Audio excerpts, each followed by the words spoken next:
कठिन होंगे जो खोडल है, जैसे मुझे भी नहीं मिला, तो कई बार नई नई चीजें पूछ ली जाती है जो आम किताबों में नहीं मिलती है। 10-100 में से एक प्रश्न ऐसा होता है, तो मैं रिसर्च करके और एक्स्ट्रा ऐड करके भेजूंगा क्लास के एंड में, ठीक है? उसकी चिंता तुम मत करो। कई बार होता है, अब मेरे जितना तो इतना कोई पता ही कभी नहीं, इतना डिटेल के अंदर A to Z है। चल आगे आ जाओ। अगले प्रश्न में ढाड क्या है? हाँ जी, दिए गए ऑप्शन के अनुसार सरस्वती नदी का आधार स्थल है, थार मरुस्थल के चारागाह है, या नागौरी उच्च भूमि में बालू का स्तूप है, या थार मरुस्थल में पाई जाने वाली अस्थायी जो झीलें बन जाती है उसे ढाड कहते हैं। ढाड कहते हैं अस्थायी झीलें। अब इससे संबंधित कुछ शब्दावली है, जैसे ढाड या पश्चिमी राजस्थान में वायु निर्मित झीलें है ये, ठीक है? वेस्टर्न राजस्थान में वायु निर्मित झीलें अस्थायी है, वायु के ढीलों से बन जाती है, उसके बाद हट जाती है। पश्चिमी राजस्थान के अंदर निर्मित अस्थायी झीलें, अस्थायी झीलें, ये आपकी ढाड कहलाती है। कुछ और प्रश्न है इसके संबंधित, वो भी लिखिए। जैसे प्लाया है वो खारे पानी की बड़ी झीलें है, प्लाया है वो आपके क्या होती है? खारे पानी की बड़ी झीलें। आगे और प्रश्न आएंगे इसके संबंध, खारे पानी की बड़ी झील। अन्य देखिएगा, इर्ग है वो आपका रेतीला मरुस्थान होता है, इर्ग आपका रेतीला मरुस्थल, रेतीला पथरीला रेतीला मरुस्थल, ठीक है? ये याद रखिए, पथरीला मरुस्थल उसे हमादा कहते हैं, और ये पूर्ण रेगिस्तान है पूरी तरह से। इर्ग तो क्या होता है? पूर्ण रेगिस्तान होता है। हमादा एक प्रश्न आता है, हमादा क्या होता है? तो हमादा एक मरुस्थल से संबंधित शब्दावली है। हमादा में क्या थोड़े पत्थर भी होते हैं रेगिस्तान के अंदर, क्या होता है? आप पत्थर, ऐसा नहीं कि उछल कूद करो वहां तो पत्थर लग जाएंगे। पथरीला रेगिस्तान, पथरीला जो रेगिस्तान है उसे हमादा कहते हैं। वैसे यहाँ पर कम देखने को मिलते हैं, अफ्रीका में ज्यादा देखने को मिलते हैं। फिर मिश्रित मरुस्थल को रैग कहते हैं, और रैग के अंदर क्या होता है कि पत्थर भी है, मिट्टी भी है कहीं कहीं पर, तो जो मिश्रित मरुस्थल है ना उसे कहते हैं रैग। ये शब्दावली है, जब हम राजस्थान के भौतिक प्रदेशों को पढ़ते हैं ना तब हम पढ़ते हैं मिश्रित मरुस्थल। अब पूरे साल जम के ऐप में इतना पढ़ा हुआ डिटेल में, उसमें से सर ऐसे ऐसे क्वेश्चन आते हैं कि हाँ ये परीक्षा में यही आता है कि ढाड हो गई, प्लाया हो गया, इर्ग रेतीला मरुस्थल हो गया, हमादा जिसमें पत्थर ही पत्थर होते हैं, रैग जिसमें पत्थर भी है मिट्टी भी है, दोनों है, ठीक है? मैं फिर से कह रहा हूँ, पढ़ाई पूरे साल जम के करो और लास्ट में PYQ कर लो। तुमसे आगे कौन निकलता है मुझे बताना। अभी पटवारी का पेपर दे दो, उसके बाद में आना तुम लोग सब इंस्पेक्टर वगैरह के, सेकंड ग्रेड वगैरह, इन सब में एक प्लेटफॉर्म पकड़ लीजिए, सेल्फ स्टडी करें, वीडियो कोर्स लेवे और घर बैठे पढ़े, है ना? ऑफलाइन के चक्कर में बिल्कुल बना पड़े, समय की बर्बादी होती है पूरी। तो निम्न में से कौन सा बेसिन एक आपका पेट्रोलियम बेसिन या पेट्रोलियम उत्पादन क्षेत्र नहीं है? अब ये क्वेश्चन तो लाडला क्वेश्चन है, बार बार आता है। पूछा है कि कौन सा पेट्रोलियम उत्पादन क्षेत्र राजस्थान के अंदर नहीं है। तो राजस्थान के अंदर 4 पेट्रो बेसिन की बात कर लेते हैं। राजस्थान का ये जो क्षेत्र है 4 पेट्रो बेसिन की बात करते हैं। पहला जो बेसिन है आपके पश्चिमी राजस्थान के अंदर है, जैसलमेर बेसिन है। तो ये जैसलमेर बेसिन हो गया, सबसे पहले वाले को लिख लेते हैं, जैसलमेर बेसिन। जैसलमेर बेसिन, जैसलमेर के जस्ट नीचे जाओ तो आपका बाड़मेर सांचौर बेसिन है। ये जैसलमेर के जस्ट नीचे 2 नंबर पे लिखो बाड़मेर सांचौर बेसिन। और बाड़मेर सांचौर बेसिन में जिले कौन कौन से हैं? पेट्रोलियम भंडार के जो जिलों की संख्या एक बार परीक्षा में पूछी गई थी, जरा कमेंट करो। और जो बच्चे कह रहे थे पेपर सरल है, कमेंट करो रे कितने पेट्रोलियम जो है। 14 डिस्ट्रिक्ट, शाबाश, बहुत बढ़िया। 4 बेसिन है, 14 डिस्ट्रिक्ट है। काड़ू, नाम काड़ू है लेकिन होशियार बहुत है वो, ठीक है, बहुत बढ़िया, वेरी गुड। ऐसे बच्चे चाहिए मुझे, सिर्फ पढ़ने वाले, नो फालतू बकवास। वेरी गुड, शाबाश, मजा आ गया भाई, तुम लोगों को पाके खुश हो गया मैं। करण अर्जुन हो तुम मेरे सब। बाड़मेर जो बेसिन है ये हो गया। अब बाड़मेर बेसिन के अंदर हम बात करें तो बाड़मेर बेसिन के अंदर जिले हैं वो आपके जालोर, बाड़मेर, है ना? जालोर बाड़मेर हो गया, ठीक है, जालोर और बाड़मेर ही आएगा इसके अंदर। सांचौर है तो सांचौर जालोर में, पहले बोला था मैं जिला बनूंगा कि तेरे नाम में ही देखो चोर आ रहा पीछे, हट जा, जिला नहीं बनना, तो फिर ये हट गया, अब ये वापस इसमें मिल गया, ठीक है, जालोर के अंदर ही। तो जालोर और बाड़मेर जिला इसके अंतर्गत हो गया। एक विंध्यन बेसिन है जो आपका इधर हाड़ौती क्षेत्र के अंदर है। तो विंध्यन बेसिन है जिसमें आपके हाड़ौती वाले आएंगे, साथ साथ में भीलवाड़ा और चित्तौड़गढ़ भी आएगा, ठीक है? तो एक आपका विंध्यन बेसिन भी है। तीसरा है, मजा आ रहा है कि नहीं आ रहा है ये बताओ पहले तो, पढ़ने वाले को तो मजा ही मजा आ रहा है ना। विंध्यन बेसिन आ जाओ।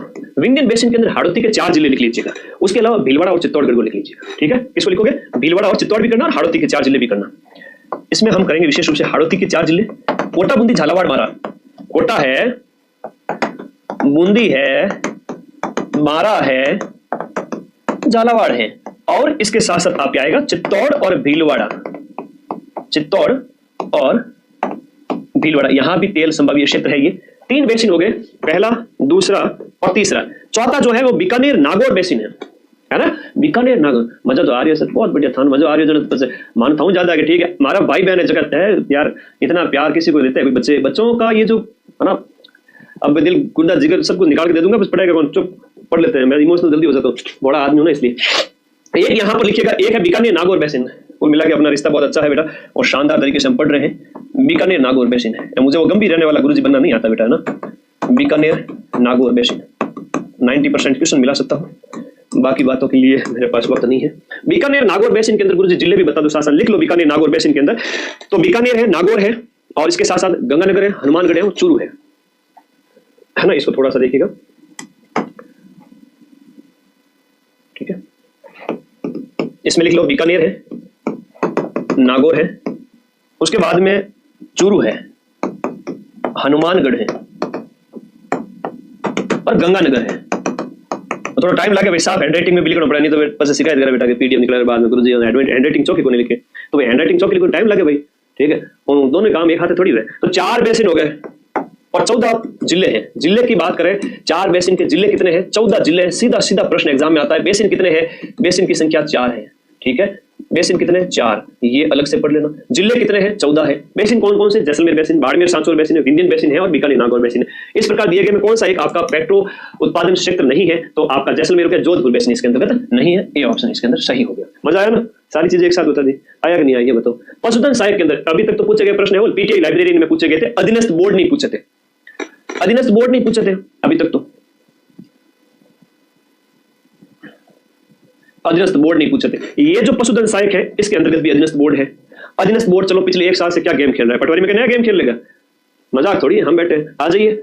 चोली, हाँ चौली, हाँ चौली है ना, चम्मच वाला है, छाता वाला नहीं है, छाता वाला नहीं है, चौली नहीं है, चोली है, ठीक है। तो चोली मध्यम सिंचाई प्रयोग, तो थानेदार बनना है तो बोलना सीखो पहले, हिंदी को बोलना सीखो। हाँ, ये जो है आपका पूछा गया प्रश्न है कि चोली जो मध्यम सिंचाई परियोजना है वो कौन से जिले से संबंधित है? तो ये आपके झालावाड़ जिले से संबंधित है। तो झालावाड़ की अन्य सिंचाई परियोजनाओं की हम बात करें, मध्यम सिंचाई है, बराबर नहीं है, मध्यम सिंचाई परियोजना है। राजगढ़ है, भीमसागर है, राजगढ़ भीमसागर पूछ ले परीक्षा के अंदर।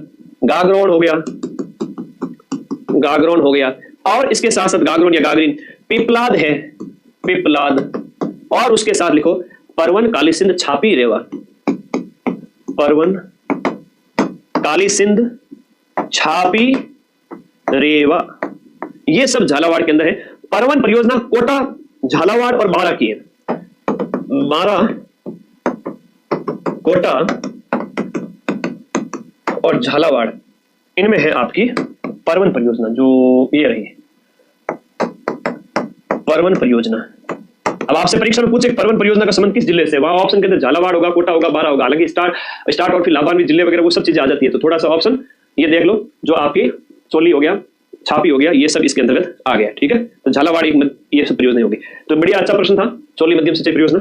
उसके बाद पशुधन में और पूछा 2025 में कि निम्न में से किस प्रकार की मिट्टी को मिट्टी के अंदर जो जल धारण करने की कैपेसिटी है ना वो सबसे न्यूनतम है? ऐसी मिट्टी बताइए जो जल को धारण नहीं कर सकती, जल को धारण नहीं कर सकती, दिए गए मिट्टी के अंतर्गत जल धारण, मिट्टी के कारण तो चिपके होने से पानी को रोक सके। तो गुरुजी जलोढ़ मिट्टी जो कि सबसे उपजाऊ मिट्टी होती है, उसके बाद में हाँ जी बैच पे ऑफर दे दो, ऑफर अब 1-2 दिन ही बचे हैं ऑफर के, लेना है तो ले लेना, नहीं तो मैं प्राइस तो वापस बढ़ा दूंगा, मेरे वो कोई है नहीं, पैसे का तो लोड है नहीं, ठीक है। यूट्यूब से भी महीने के लाखों रुपए कमा सकता हूँ, लेकिन ऐड बंद कर रखी है, तुम्हें पता होना चाहिए। पैसे का नहीं है लालच, पैसे का लालच होता तो होता ना दूसरी यूट्यूब चैनल पे ऐड ही ऐड आते थे, बच्चे का दिमाग खराब हो जाता है। तो पैसा तो मैं यूट्यूब से भी कमा सकता हूँ, है ना, लेकिन बंद कर दियो, तुम डिस्टर्ब होते हो लाखों। तो लेना है तो ले लेना, 90% क्वेश्चन मिले, भरोसा हो तो ले लेना, नहीं तो कहीं और से लेना। पता चला कि एग्जाम होने के बाद में माइंड मैप पे आते तो फायदे में रहते हैं, इसलिए पहले अच्छी जगह पढ़ो। दिए गए में जो रेगिस्तानी मिट्टी है ना वो आपकी, हाँ रेगिस्तानी मिट्टी, तो रेगिस्तानी मिट्टी में जल धारण करने की क्षमता है वो बहुत कम होती है। चलो रेगिस्तानी मिट्टी की विशेषताएं पढ़ लेते हैं। चलो प्रश्न पूछ लिया ना, 2025 के अंदर ही ऐसा प्रश्न पूछा है और रेगिस्तानी मिट्टी की विशेषताओं से संबंधित प्रश्न पूछा है। थोड़ा चेंज इस बारे में देखो, ये ध्यान रखना, इसकी विशेषताएं मैं यहाँ पर आपको रेगिस्तानी मिट्टी की सारी विशेषताएं लिखना चाहता हूँ, एक एक करके लिखो। रेगिस्तानी मिट्टी की विशेषताएं पश्चिमी भाग में राजस्थान के अंदर पाई जाती है, राजस्थान के पश्चिमी राजस्थान के अंदर, सबसे पहले तो पश्चिमी राजस्थान। अब एक प्रश्न ये आता है, बच्चे बड़े कंफ्यूज होते हैं, मुझे पता है कि इसमें नाइट्रोजन ज्यादा है कि फास्फोरस ज्यादा है, कार्बनिक तत्व ज्यादा है, पता ही नहीं चलता है, तो भाई थोड़ा सा याद करना ही पड़ेगा। ग्राम विकास अधिकारी का बैच कंप्लीट हो चुका है, बच्चे कह रहे 8 जने मिलकर लाइव क्लास ले रहे, लेना दोनों अच्छी बात है, चलना चाहिए सिस्टम। ग्राम विकास अधिकारी के बैच किसी को लेना है तो पटवारी के बाद ले लेना, नवंबर में पेपर है, आराम से पढ़ो, मेरा पूरी क्लास से पढ़िए, वहां पर सब अवेलेबल है, 1 साल तक बैच तुम्हारे पास रहेगा। यहाँ कमेंट करो फटाफट। देखो इसमें कौन सा तत्व ज्यादा पाया जाएगा? नाइट्रोजन और कार्बनिक तत्व कम है, ये ध्यान रखना, नाइट्रोजन और कार्बनिक तत्व, नाइट्रोजन और कार्बनिक तत्व कम पाए जाते हैं रेगिस्तानी मिट्टी के अंदर, ध्यान रख लेना। तो सर ज्यादा क्या पाया जाता है वो भी बता दो। तो इस रेगिस्तानी मिट्टी के अंदर जो ज्यादा पाया जाता है वो आता है फॉस्फेट और कैल्शियम, फॉस्फेट एंड कैल्शियम, एक प्रश्न बहुत बड़ा एग्जाम में पूछा गया था सिविल के अंदर कि रेगिस्तानी मिट्टी के अंदर निम्न में से कौन सा तत्व ज्यादा मात्रा में पाया जाता है, तो वो कैल्शियम का ऑप्शन था उसमें। ये ध्यान रखना, ज्यादा पाया जाता है रेगिस्तानी मिट्टी में, कैल्शियम ज्यादा पाया जाता है। उसके बाद लिखो इसके अंदर अनुपजाऊ होती है, पीएच है ज्यादा होता है, जैविक पदार्थ कम होता है, पीएच इसका होता है ज्यादा। और जो ह्यूमस या जैविक पदार्थों की बात करें तो जैविक पदार्थ इसके अंदर होते हैं कम, पीएच इसका ज्यादा है, जैविक पदार्थ है वो आपका कम होता है, और ये टोटली अनुपजाऊ मिट्टी होती है, अनुपजाऊ। तो ये याद रख लेना। अब एग्जाम पास करना दिए तो पढ़ना ही पड़ेगा कि नाइट्रोजन है वो कम है, कार्बनिक कम है, लेकिन फॉस्फेट और कैल्शियम ये बड़ी अच्छी विशेषता है। इंडिया ज्योग्राफी के अंदर भी प्रश्न आता है, इंडिया ज्योग्राफी में भी सीधा सीधा प्रश्न आता है, तो ये ध्यान रखना कि कैल्शियम रेगिस्तानी मिट्टी में ज्यादा होता है। बड़ा अच्छा प्रश्न लगा मुझे, ध्यान रखना। हम ऑप्शन के अंदर जलोढ़ भी दे रखा है, काली भी दे रखा है, तो थोड़ा पेशेंस रखना बेटा। कौन बताएगा तुम्हें? जलोढ़ के अंदर लिखो, जलोढ़ मिट्टी। जलोढ़ मिट्टी कैसी होती है, इसमें किसकी अधिकता होती है, किसकी कमी होती है? तो जलोढ़ मिट्टी पूरी राजस्थान में पाई जाती है, ध्यान रखना। सबसे ज्यादा उपजाऊ मिट्टी होती है ना, वेस्टर्न राजस्थान जो नदियों वाला जो क्षेत्र है, नदी जो क्षेत्र होता है वहां पर ये ज्यादा पाई जाती है। पूरी राजस्थान के मैदान के अंदर अगर कोई मिट्टी है तो ये है। वैसे गंगा के मैदान में भी यही है, सर्वाधिक उपजाऊ मिट्टी है। और सबसे ज्यादा क्षेत्रफल पर पूछे तो ये है रेगिस्तानी, है ना। सर्वाधिक एरिया अगर पूछे, सर्वाधिक क्षेत्रफल पूछे तो अपनी ये मिट्टी हो जाती है। सर्वाधिक उपजाऊ पूछे तो आपकी कौन सी हो गई? जलोढ़ मिट्टी हो गई। इसमें नाइट्रोजन ज्यादा पाया जाता है, ध्यान रखना, नाइट्रोजन ज्यादा पाया जाता है, नाइट्रोजन ज्यादा। तो कमी किसकी होती है इसके अंदर? किसके अंदर? जलोढ़ मिट्टी के अंदर। तो कमी होती है आपके चूना, फास्फोरस और ह्यूमस की। चूना, फास्फोरस और ह्यूमस, ह्यूमस मतलब सड़े गले पदार्थ जो होते हैं ना, पत्तियां वगैरह, इसकी तो होती है कमी। तो ये तो हो गई अपनी कौन सी मिट्टी? जलोढ़ मिट्टी। चलो जलोढ़ मिट्टी भी तुम्हारे क्लियर हो गई। एग्जाम में प्रश्न पूछेंगे आज के टाइम में, थोड़ा तत्व पूछ लिए जाते हैं। नाइट्रोजन है वो जलोढ़ मिट्टी में ज्यादा होता है, कार्बनिक पदार्थ है वो रेगिस्तानी मिट्टी के अंदर ज्यादा होता है, सीधी सी बात है। एक और लिख लो लास्ट, जिसमें हम बात करें काली मिट्टी। काली मिट्टी राजस्थान की, हम उसकी बात करें, काली मिट्टी की बात करें। थोड़ी विशेषता यहां देख लेते हैं, फिर राजनीतिक वर्गीकरण अगली क्लास के अंदर अगले प्रश्न में बता दूंगा, ठीक है। तो ये बारीक कण होते हैं इसके अंदर, बहुत ज्यादा बारीक कण होते हैं। लावा मिट्टी भी जिसे कहते हैं, है ना, लावा मिट्टी भी कहते हैं जिसे, इसमें काफी बारीक कण होते हैं, ठीक है, काफी बारीक कण होते हैं। लावा मिट्टी स्वतः जुताई वाली होती है, सेल्फ प्लग्ड, इंग्लिश में इसको बोलते हैं सेल्फ प्लग्ड सॉइल, स्वतः जुताई वाली। और इसको अगर गीला किया जाए ना तो गीला होने पर ऐसा लगेगा एकदम मक्खन जैसी मुलायम हो जाएगी, मक्खन जैसी मुलायम हो जाएगी गीली होने पर, और सूखने पर एकदम दरारें आ जाएगी। रेगुर मिट्टी भी बोलते हैं इसको, बिल्कुल सही बात है। जैविक पदार्थ थोड़ा ध्यान रखना कम होते हैं, पोटास और कैल्शियम ज्यादा होता है, पोटास कैल्शियम ज्यादा, पोटाश कैल्शियम ये ज्यादा होता है। और कमी किस तत्व की पाई जाती है आपकी काली मिट्टी के अंदर? तो जैविक पदार्थ, फॉस्फेट और नाइट्रोजन। जैविक पदार्थ,